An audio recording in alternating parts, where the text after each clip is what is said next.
Ngarang Numit Yungba Matungda Khanghoudana Manipur gi Mafam Kayada Len Yaona Tarakhiba Akanba NONGNA MARAM OIRAGA THOUBAL district KHWAIDAGI HENNA ENSANG NAPI PUTHOKLIBA LANGATHEL KHUNGGANG ꯂꯧ ꯄꯔꯤ ꯆꯅꯤꯔꯣꯝ ꯊꯥꯖꯕ ꯄꯣꯠꯂꯝꯁꯤꯡ ꯃꯥꯡ ꯇꯥꯛꯍꯜꯂꯝꯂꯦ ꯂꯧꯃꯤ ꯀꯌꯥꯗꯤ ꯀꯣꯛꯇ ꯈꯨꯠ ꯍꯥꯞꯅꯔꯦ ꯂꯥꯡꯒꯥꯊꯦꯜ ꯈꯨꯡꯒꯪꯒꯤ ꯂꯧ ꯄꯔꯤ ꯆꯅꯤꯔꯣꯝꯗ ꯃꯥꯏꯔꯦꯟ ꯈꯣꯡꯗ꯭ꯔꯨꯝ ꯊꯕꯤ ꯇꯔꯕꯨꯖ ꯅꯨꯃꯤꯠꯂꯩ ꯍꯪꯒꯥꯝ ꯃꯔꯨ ꯑꯃꯗꯤ ꯇꯣꯉꯥꯟ ꯇꯣꯉꯥꯟꯕ ꯍꯩꯂꯩꯅ ꯆꯤꯡꯕ ꯄꯣꯠꯂꯝꯁꯤꯡ ꯊꯥꯗꯨꯅ ꯃꯍꯩ ꯃꯔꯣꯡꯁꯤꯡ ꯍꯦꯛꯇꯨꯅ ꯀꯩꯊꯦꯜꯗ ꯄꯨꯊꯣꯛꯄ ꯌꯥꯔꯛꯂꯕ ꯃꯇꯝꯗ ꯂꯦꯟ ꯌꯥꯎꯕ ꯑꯀꯟꯕ ꯅꯣꯡꯅ ꯃꯥꯡ ꯇꯥꯛꯍꯟꯈ꯭ꯔꯦ ngasi ayuk langathel gi laumi singa paumi singa unaba amada laumi amana fongdorakpada khwaramban kaithel yauna manipur gi kaithel ayambada chahi khudingi mairen khongdrum tarbus amadi thabina chingba yauna ensang napi kaya puthoklibani Thoubal district khwaidagi chauna agricultural farming tawriba langathel khungang asida ngarang khanghoudana tarakhiba len yauba akanba nong aduna maram oiraga pumnamak mang takhalamle maram aduna mari leinaba loisangna miyeng changbiduna laumi singi awaba kokhanbiu haiki panbeyai lau pari chanirom adudagi laumi singna chahi amada lupa crore ama rongi pothok sing puthokpa ngamlibani adubu haukiba numita takiba lena pumnamak manghan kibana laumi sing awaba mayukna hali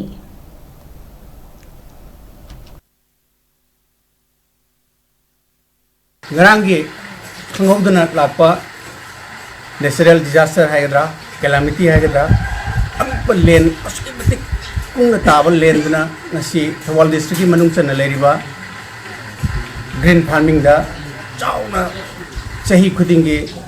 Imphal city da mana masing khongdrum mairen tarbu sugumba labor farmer jing jina chahi khudingi puthokpa manipur sin thungna langathel gi khongdrum mairen tarbu jaina maming chatpani sugumba yamna chauna Thoubal district ki manung da khwaidagi chauna farming toba sugumba langathel khungang jida ngarangi sugumlaba yamna tujunglaba khoigi natural gi ba calamity am laklaga lena mana masing koijariba nong surgan chajariba sinmi jingi